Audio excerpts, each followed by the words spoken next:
Welcome back, everyone, to Victory Talks. We're super excited for today's guest, Ryan Schefke. We'll go into the topic in just a moment here, but I do want to take a moment and thank our sponsor, Destination Virtual Tours, who is providing 3D virtual tours, aerial drone photography, and still photography for your destination to keep your marketing on the field. Thank you, Destination Virtual Tours. Please take a look at their website. Will be linked in the podcast information. So with that, let's go ahead and jump into, our topic today. Is your virtual event boring? And of course, how to make it fun. So today's guest, Ryan Schefke of Captello, is going to have a little back and forth with me on how to make your virtual events fun and engaging, because they're not live events, and we need to make sure that our audience is, well, at least having some sort of fun. So with that, Ryan, why don't you introduce yourself and tell us a little bit about you and Captello? Absolutely. Well, first of all, Bill, thanks for having me and our company. So I really appreciate that. A little background on me. So I'm the CEO and founder of Captello. We have some roots in sales and marketing automation. So we actually founded our company in 2014. And the whole idea around our existence was to help sales and marketers be very efficient with what they do. And we found that lead capture was a key concept, and capturing leads at events was a missing piece for marketers. So that kind of got us into the event teams. And then in 2018, we basically created Captello. And Captello is all about making it easier for exhibitors and trade show organizers to capture leads at their events.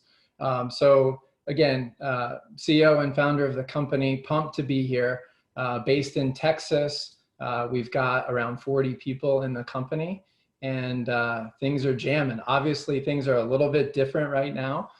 So as you and I talked, Bill, there's a little pivoting that has to take place, but we're doing some really new and creative things that I think are helping to keep exhibitors going and have a presence in this virtual environment. And I'm really excited to talk about that, because I do think after putting on 50 virtual events so far, there needs to be some sort of additional level of engagement between the attendees, the exhibitors, and even the show organizers as well. And so with that being said, let's jump in with stating a little bit of the obvious here. How have things changed for show organizers in your point of view? Well, the obvious thing is, the pandemic, right? So, What pandemic? right, exactly. Who knows where'd that come from? If you look at what's happening, we're 6 months into it, right? I think initially for exhibitors, trade show organizers, there was kind of that 3 month period where people were operating, out of fear, right? They were really concerned with what's going on. They didn't know what to do. Events are getting canceled. People are getting furloughed and losing their jobs. And I think now over the past maybe 2 months, we're starting to kind of get settled a little bit, right? So I think, exhibitors and trade show organizers, it's a little bit of a necessary evil in a way, to do these virtual events. I think they're here now. It's kind of the only option we've got, because you can't do physical events. But so we need to adjust, we need to adapt, we need to be creative, right? And find ways to make it work. And it's not going away. I think eventually we'll have kind of a hybrid scenario where, you've got your live events and then you've got your virtual complementing the live event. So it's a whole new environment, right? We talked earlier, you've got kids, I've got kids too. I've got two girls, a 14-year-old and an 11-year-old. And the 11-year-old, a sixth grader, right? And that is a totally new environment for my child. And instantly, everything just became digital, right? So they've got to adapt, they've got to learn, and the school does as well. I think I actually am kind of relating what's happening in school to what's happening in the trade show industry right now. So Students have to adjust, right? Attendees have to adjust. They're kind of the students, if you will. And the exhibitors, trade show organizers, they're kind of like the teachers. And things can go wrong. This morning, exactly, the network went down in McKinney, where we live. Kids couldn't even do school. So what do? You know, they have to adjust and figure it out on the fly. So the landscape has totally changed, Bill. It's 100% digital. Trade show organizers are trying to figure out how can they make revenue, how can they keep themselves relevant. Things are very different. It's kind of like right now the trade show industry is flat. It's all kind of the same, and you got to find ways to be different and unique. I 100% agree. And since we're talking about e-learning a bit here for the schools, what I'd like to point out, something you said was really, really interesting. 6-year-old has to adapt to a digital world.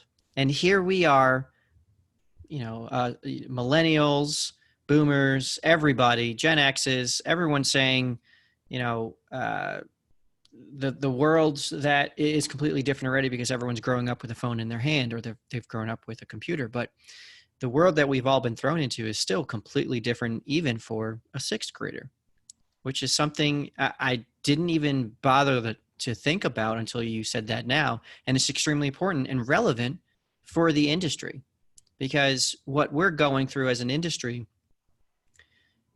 we have to adapt. We need to understand there's going to be a lot of struggles that are happening, that even those that are growing up in the digital age per se are still having issues and challenges adapting to it. So that's really important. Thanks for pointing that one out. One thing that I do want to push back on is I don't think that the fears are gone yet. We've been having a lot of conversations here at Victory, especially on the virtual side, and there's a couple different levels of fear. One was exactly what you said. I can't have my live event. I'm going to cancel my event. And that was the immediate reaction. It was knee jerk event. Yeah. Exactly. Yeah. Knee jerk, completely canceled. It's done. I don't know what to do next. I'm freaking out, and so on. The next was, okay, can I keep waiting, or do I have to go virtual? And so the fear of actually making the decision. And so I think we're almost at the plateau there, where it's now they're finally realizing, crap, I have to go virtual, right? And then the last one is the fear of, is this, and there's probably more fears out there, but the last one I can think of right now is this going to take away from my live event?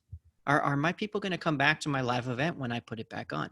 And I think you agree with me in this, but we'll talk about it, that no, it's not going to take away. It'll add to it. And there's a lot of experiences behind live events, but there's a way to engage them now, right? That will help them understand the value that you're providing. Mm-hmm.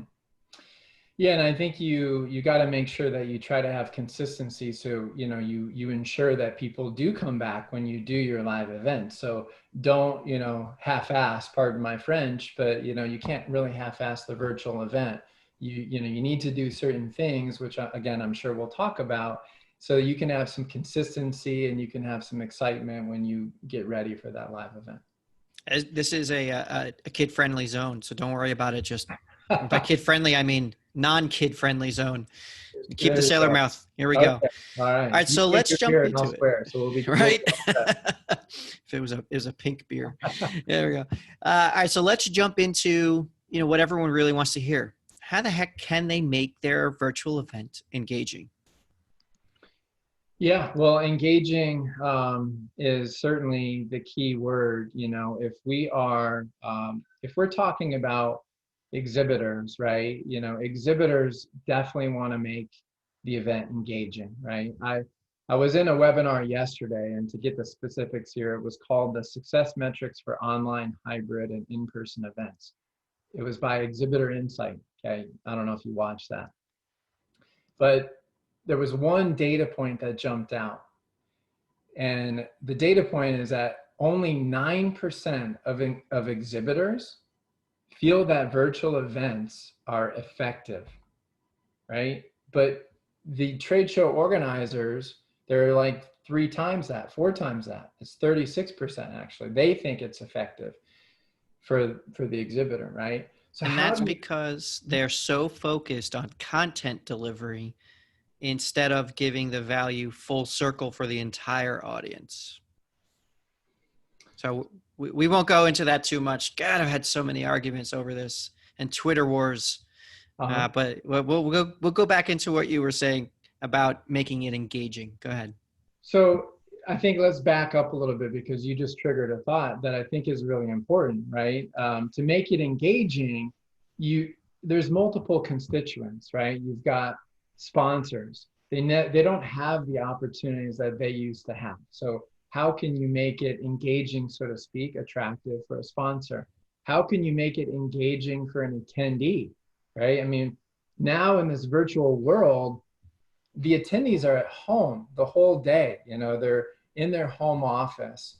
They're on the computer more than they've ever been, right? They don't have a chance besides running out for lunch or dropping their kid off at daycare. So do they really want to go to a virtual event and watch every session and visit every booth? You've got to make it fun, right, and entertaining, because they're going to be fatigued being on the computer more than they've ever been. In the office environment, you can go talk to the person down the hall or in the cube or a cubicle, or have somebody pop in. So fatigued and distracted, because they're in their office. They're not actually at your event. That's right. Yeah. Kids at home, right? Or, hey, I got to make dinner or cook lunch for somebody, whatever it might be. That's the reality of what we've got. So it's got to be engaging for the attendee, and for the exhibitor. It's got to be engaging. That is one of the metrics, I think, that people look for. Whether it's a live event or a virtual event, you've got to make it engaging. So it's funny because we're so focused at live events, right, on the experience, and that experience was making it engaging. But the moment we jumped into the virtual world, it's like the experience just went out of our minds. And we think that people walking into this avatar land, right, is what's going to make it engaging, but it's not. It's still click, click, and click. So how do we make it engaging then? Yeah. So, one simple solution from our perspective, right, is games. Everybody loves games. Okay. I'm going to give you a real life example, and then we'll kind of dovetail into, the event environment and how could you use games across your event. So I got an email yesterday. Okay. And it was from Arby's, right? The fast food restaurant. And it said, hey, play this, marathon game. Okay. You could Google it. Arby's Hero Game, Gyro. Hopefully I'm pronouncing that correctly. I'm not Greek. And so you play this game, and the whole goal is, it's online, right? Play the game, and you're supposed to beat the world marathon record of 2 hours, 1 minute, and 38 seconds, whatever it is. Don't quote me on that, but a little over 2 hours. So they want you to play this like 8-bit Atari-like arcade game. Graphics are horrible, but you're just pressing one key, and they want you to go through it for 2 hours. Most people say the heck with this, abort, and they leave. But there's different things, throughout the game to kind of get your attention, get you to interact. So what you're telling us is you spent 2.5 hours yesterday playing this. Okay. No, because remember I mentioned my role in the company, so I don't have 2 hours to play the game. Yeah, I'm the guy that aborted after 2 minutes. But here's the thing, right? So if you are one of the top 3 in their contest, so they have a leaderboard, right? Get that? Then they give you free heroes for the rest of the year. It's free sandwich for the rest of the year. Guess what I had for this? I got the email yesterday, Bill. So guess what I had for lunch today? You had Arby's, didn't you? Man, I had Arby's with my curly fries. But the point is, whether the game was 8-bit and cheesy, it doesn't matter, right? They made it engaging. For me, they made it fun.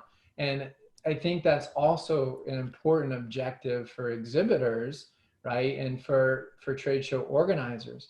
You want to make sure that you leave a good impression. You create something that is memorable for people so that they tie whatever it is that happens, a game, right? A way to engage with their experience, right? With your brand, right? So they're making that connection. Because now when I go talk to somebody later today or next week, hey, I did this Arby's thing. That was kind of cool, huh? That was fun. And I see games more and more everywhere. Starbucks has a Plinko game. They emailed it out. I went to Panera. There's a game at the front. I remember going to a pizza joint about a month ago, and they had a game where they fanned out cards, and you select a card. If it's a Joker, you get a free pizza. So games are everywhere. And I think I mentioned earlier that these virtual environments, they're now flat, right? Mhm. It's not like walking into a live event and, oh my gosh, there's the 80 by 50 booth, and they're a major player in this industry, and they spent all this money, and their name and logo is hanging from the ceiling.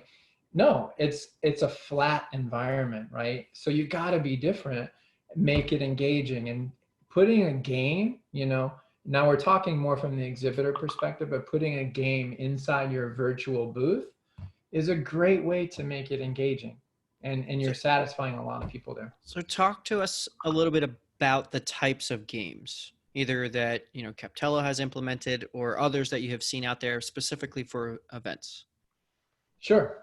So obviously I would like to keep this educational, but to give the shameless plug here, What you've implemented is educational because you've had learnings from it and the value behind all of that. yeah, so we're seeing a lot of unique use cases emerge, right? We have, I like to call it our arcade. So we have 25 games within our arcade. We're working to rapidly build out many more games. But these are games that like pick a winner or crack the safe or blackjack, where you could have tournaments, whack-a-mole. For us, we've actually created something that is very special. These are not games where you come to us and you say, hey, can you go build this game, this custom game? So we don't do custom games, but we have a solution that is self-service, right? So an exhibitor or an organizer wanting to offer these games, to exhibitors or in the virtual environment, they can go online, configure their game and take the game and embed it anywhere across the virtual experience. Okay. So where are we seeing these use cases? You could put a game, if you're the show organizer, you could have it in the lobby, of your virtual environment, right? Anywhere where you could put a link or a button or iframe something, you could put a game. So you could have it in your lobby where people could come and play. One campaign that we actually ran was we strung 4 games together, sort of like a scavenger hunt.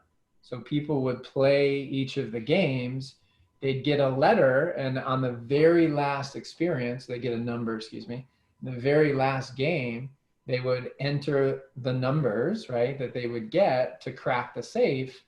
And the cool thing is they have a chance to win a prize. Okay. So if you're a trade show organizer and listening to this amazing podcast, that may be one cool thing that you could offer. You could have, again, you could have a game, inside your virtual booth. You could have it at a happy hour, right? I mean, that's a neat idea. You could do a blackjack tournament, right? So you could say, hey, I want to allow everybody to play 20 hands, and however many points you get in your bank after 20 hands, you land on the leaderboard. And similar to the Arby's example, the top 3 get the free sandwiches. You could do whatever you want, as a trade show organizer, but you could do this through your happy hour. You could make your own arcade. You could have a page in your virtual environment and show images of 25 different games and have people play for fun. I like that one a lot. Right? I like that one a lot because we put on a lot of happy hours, cocktail hours, networking lunches, and especially for that type of event, this would be huge. A lot of them are doing the wine tastings with the sommelier, and you have the attendees who maybe they didn't receive the actual wine, are sitting there watching either the sommelier or everyone else drink the wine and like, what the heck? I want this. So at least in this case, they're able to participate and have some fun and be engaged. So tell me a little bit about the value that you see for exhibitors, attendees, and show organizers that are behind this? You touched on it briefly for each of them, but there's more value to it besides it being a game itself. Yeah, I mean, so from the exhibitor's perspective, another key objective is you want to drive people to your booth, right? I keep hearing over and over, the traffic is a lot lower, right? And the expectation should definitely be that. I mean, people kind of have to seek you and try to look for you and go to you, as opposed to in the live environment. And this is just occurring to me, you just walk down the hall and you physically have to walk by somebody, so you have to see Oh, them. It's not like we're seeing a stream or something in these virtual environments. You kind of have to know who you're going after. So the point is, you know provide something that you could put in your pre-show marketing, or advertise on your own. Do something to be unique and different, so you stand out in that ordinarily flat environment, right? To draw people to your booth.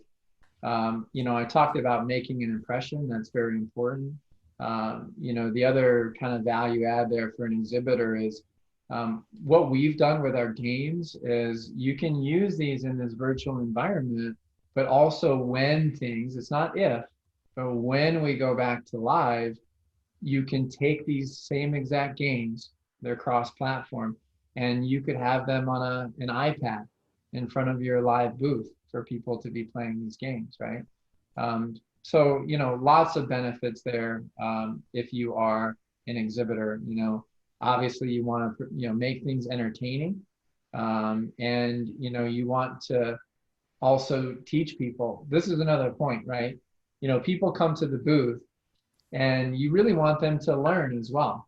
So some of these games, like a trivia game, okay, some of these games you can customize it.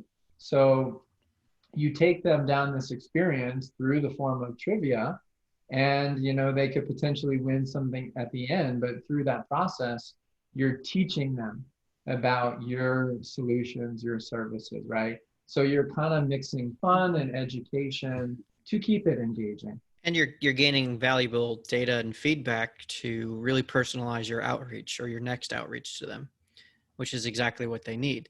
And exhibitors, I mean, Yeah.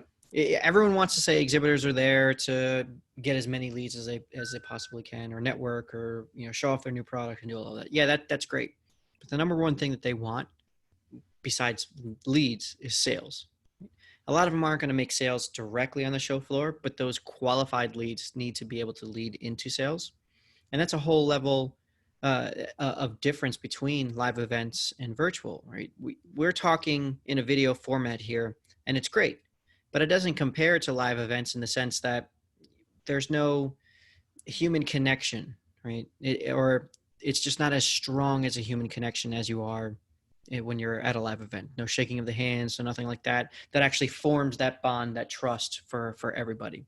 So you need to be able to give the exhibitors something that's going to at least one, entice them, an exhibit or an attendee to, while they're scrolling through the massive amounts of exhibitors you have at your event, to randomly stop at one, because like, as you mentioned, they're not walking through and seeing everything. And then two, be able to collect information so that they could have better, more precise data to reach out afterwards too. Yeah, I want to touch on that point because it's a very valid point, and these are, going back to the school environment, right? This remote and virtual school environment. There's a hodgepodge of technology being used for that, right? Um, case in point, again, with schools, you've got some schools using Zoom, some schools using Microsoft Teams. You've got different Charm, you've got, all different ways to get alerts and notifications. People are going to go crazy, and it varies across each of the kids' classes, right? Um, and so it's a hodgepodge, it's a mess, it's a mix of everything. To basically have control over what you're doing is really important, right? If you're an exhibitor and you need to collect the data that is pertinent to your business, these games, by the way, you can attach lead capture as part of it. right? And so you can show the capture, the data collection form, if you will, before you play the game or after you play the game. One thing that, so again, it's all about what you want to collect, and to have that data, go right into your CRM or your marketing automation system. So you don't have to battle with the organizer. When do I get my leads? How do I get my leads? And all lead isn't flat, look the same, name, email, that's it. Again, you need that, that customization and control over the data. One thing that we didn't really bring up, which is a value to the exhibitor bill, is there's a prize element. You don't have to offer prizes, but with games, think about the live environment, right? People love to go and you get the bag and you fill it up and you can bring your 2-year-old, whatever you want back home, a little toy, helicopter, t-shirt, all that stuff, right? People like that. We have the same concept with our games. But here's why I like it. I like the prizes feature because, again, it adds that other element of excitement. Cool, I might win something, this is awesome. But it's an excuse for follow-up. So now we're talking about beyond the booth, right? If I give away something, but maybe I need to follow up 3 days later, my follow-up is not, hey, thanks for stopping by my virtual booth or filling out my form. Like, are you interested? It's not a good way to go. Well, it's a very natural follow-up. Hey, I know you won this prize. Congratulations. I'd like to make sure you get it. Oh, by the way. So it's a really, it's a good icebreaker, if you will, and a reason to follow up. So what you're saying is you might have solved the plague in the industry of exhibitors not following up with their leads by giving them a real reason and a great reason to follow up. Some may call you a genius right now. I don't know. Yeah. Because statistically, it's 84%, something like that. We talked about this last year, Yeah. that of exhibitors that don't follow up with their trade show leads, which is astounding because that's the reason why you're going.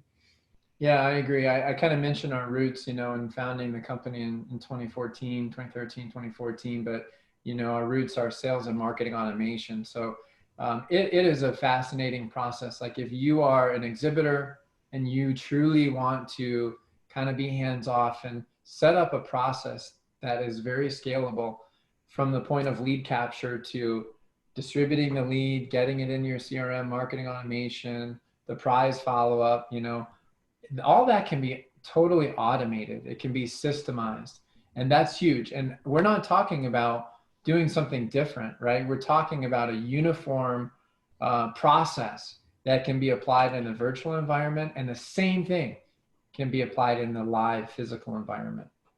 And that's huge for 10 by 10 organizations, small business, SMBs. You've got these larger, 20 by 20s and above that they have their own thing and they can do their own process at the trade show and after the trade show. But, these 1, 2, 3-person companies, automation processes for lead follow-up, lead capture all is huge.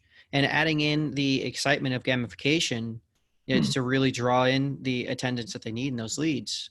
It's a big thing, and it's something that's completely needed, and it's lacking, to be honest, right now in the virtual event space.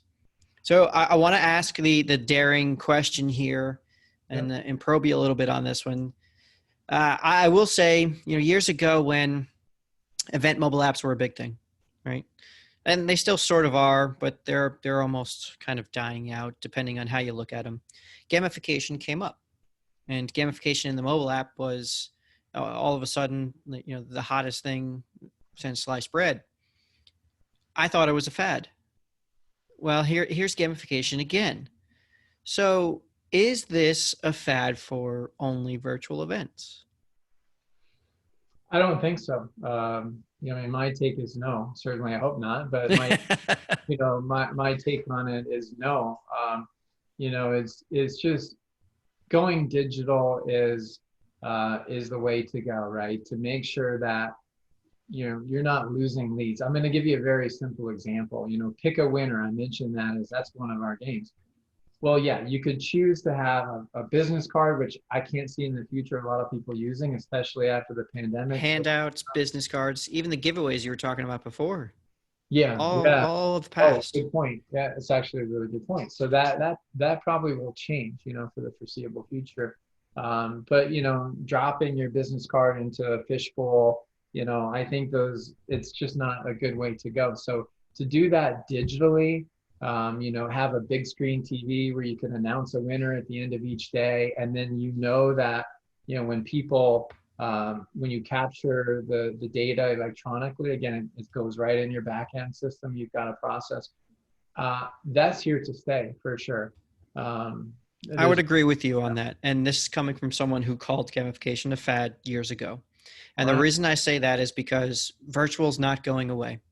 And when we move to hybrid events, your virtual exhibitors, your virtual attendees are going to need something, one, on the exhibitor side to stand out, and two, on the attendee side to be engaged and not be distracted by the 10,000 emails that they're getting in their inbox on the screen right next to them, Yeah. or their second screen, their phone, their iPad, or whatever it is. Yeah. So I think I'm with you, and I can't believe I'm saying it, but gamification is here to stay. You all can quote me on that now. It's live. It's there. So I would definitely agree with you. It's something that really does add a lot of value. And for our last question, and this feeds perfectly into it, how can you generate revenue from it? Yeah. It's a great question. When you say that, I'm really thinking more about the show organizer, right? Because, Exactly. the show organizer is not getting revenue from sponsors, putting their name on a lanyard or their logo on a badge. You don't have a lanyard, you don't have a badge typically. You can't sponsor a lunch or a social event. Now Those we're are all speaking for virtual events right now. true. Yes. Yep. And I'm talking, yeah, that's right. So how can you generate revenue? Well, um, as a show organizer, you have really two forms of revenue, two streams of revenue, I think. Number one is the exhibitor, right? So again, you could provide a game, for use within your booth, your virtual booth. And you know what? There are creative ways that you could um, provide that, right? You could sell it standalone. Maybe you mark up the price of your virtual booth a little bit and include it. Hey, here you go. Here's a game that you can use. A value added service that as a show organizer makes you look good. So there's additional revenue there. Also from sponsors, right? That's key. So how would you make money from a sponsor? Well, because games are so versatile, you've got a lot of options. You could put a logo from a sponsor on the corner of a game. So our games are customizable, like I said, and you upload a logo, and so now anywhere in the game, top left, top right, anywhere you can have a logo. We have whack-a-mole, for example. I've seen using our game, they've spun versions. We actually were working with Fox on a project, and we made whack-a-mole from The Simpsons. So you can do anything with the things that pop up. You can change the background. So my point is, maybe a sponsor, you want their logo, to be something that pops up through the game, right? Again, if you're the show organizer and using it across the event, you could have it that way in the lobby or happy hour or anything like that, or potentially inside the exhibitor booth and the sponsor component is there. You could make money that way.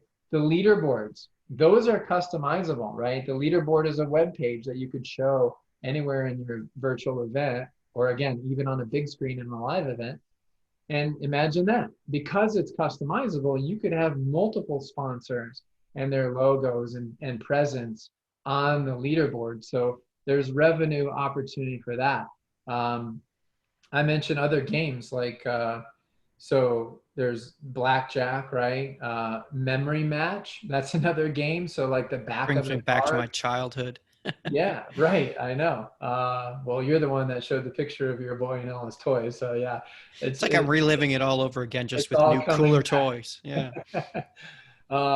And another example, or on the memory match, when you flip it over, those could be potentially sponsors right there. So you could add a lot of sponsors in just one game.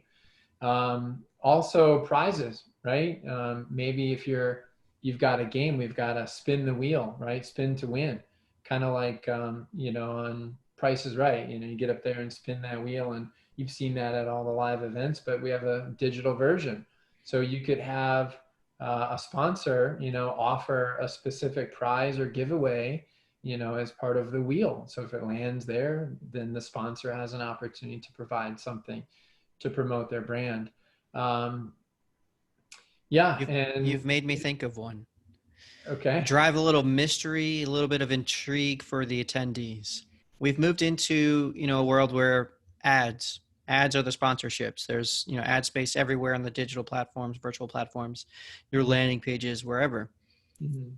Don't tell your attendees where the game is. Have them click around to find from those ads where the game is and put them in multiple places so that people can play them. And Mhm. that way, your ad sponsors are also now your game sponsors, and they're clicking through to find it. So it's a treasure hunt, almost like, when you're at a live event and people go around to Yeah. different exhibitor booths. Well, now just make your ad spaces into your treasure hunts and put the game behind, a few of them with, a chance to win a really cool prize. Mhm. Yeah. I think the possibilities there I are like that limitless. one. Yeah, it's a good one. Absolutely. And I think that's the key. We're looking forward to seeing, more use cases come out of this. There's a lot of opportunity there. Health and wellness is kind of a cool thing, where people could, connect up their pedometer or their health app, and you could have competitions and leaderboards and talk about those over happy hour. And so there's lots of options for that. Back to how you make money. You can include these games or certain ways to attract people to exhibitors, in your pre-mailers, right? So again, keep in mind that in this virtual environment, nothing has changed, right? A lot of the pre-marketing, pre-show marketing concepts are maybe more important than ever, because again, they're not going to, attendees aren't going to notice you just walking down the hall like they used to. You've got to stand out. So if anything, you're going to really have to promote more on social media. You're going to have to promote more digitally through email. And those are all sponsor opportunities. You can't forget that, to make money. Spin to win a free registration. That's your new outbound email marketing right there. And each time a registration is won, that's one sponsor. The next one is a new sponsor, and you can get a ton of sponsors to take part in that. Yeah, that's a good idea for sure. Yeah. Good. All right, Ryan, we are coming to the end of our discussion today, and I appreciate it. What I'd like to ask is there, any last bit of advice that you would like to share with our audience today? Um, well, for the trade show organizers out there, my advice is you have nothing to lose on games. And here's what I mean. We've been, the preferred gamification provider for many organizers here in this virtual world. So they've got an opportunity to use this. We're not going to charge the organizers, so it's actually no investment; it's free. So they could take advantage of that, and ultimately, if the exhibitor uses it, there will be a fee, but it costs nothing, right? To say partner up with us or Victory, and then be able to provide an option, right, to use this premium capability that will drive everything we've talked about. So that's going to cost nothing for the organizer, unless they want to use it in the lobby and happy hour. That's a little different than Yeah, it's certainly. still all sponsorable, still can cost nothing. So So ultimately, everything can be offset. it could be Yeah. subsidized. Yeah, you bet. And And I look at it this way, right? When you are, well, when we can get back to it, we go back to the live world, the living world. yep, Have you ever gone to a real experience for free? true. Yeah, you have to Most pay for it. experiences we go to are paid. You pay for concerts, you pay for mini golf, you pay for going out to restaurants, you pay for everything. Whether it's $1, $2, 30, 100, 1,000, your attendees are paying for experiences because they want to pay for experiences. So keep that in mind. Everything doesn't need to be subsidized by exhibitors as well. Attendees can pay for experiences, even if it's 50 cents a dollar per attendee. They're still going to, as long as the experience is worth it. The last thing I would offer up, then back to you to close us out there, Bill, is we together actually we're working on this lead universal lead capture certification program. So that is something that is forthcoming. We're all crazy excited about it, and it's going to be an opportunity for both organizers and exhibitors, to really become an expert on lead capture, and a lot of the concepts we're talking about here I'm sure will be applicable, and how to market and sell, before your event and after. And so we're pumped, so look forward to that. I'm pumped too, not because you've invited me to take part in it, but I got a sneak peek into the content, and I've got to tell you, your team is full of insightful information, and I know it's going to be a huge value for everybody out there. So I'm as excited about delivering that out to everybody, when we do. I won't give the date yet, just in case it Yep, changes, it's a but secret. Yep. I know how that And this goes. podcast is going to last forever, so we don't want to hear Forever. it All now. Bill, thank you, right. man. I appreciate it. Ryan, thank you for your time today. Thank you, Captello. If you all have never heard of Captello, please check them out. We'll put their link in the description below. That way you can go ahead and engage your attendees and engage your exhibitors with some pretty fun games. I have played a few of them as well, and I've enjoyed them, and they have been engaging. So thank you, Ryan. Thank you, Captello. And thank you to our sponsor, Destination Virtual Tours, a 3D virtual tour experience, aerial drone photography, and still photography for your destination. Thanks all for joining us. We'll see you next time. Game on. Yeah, I'm going to keep game on in there.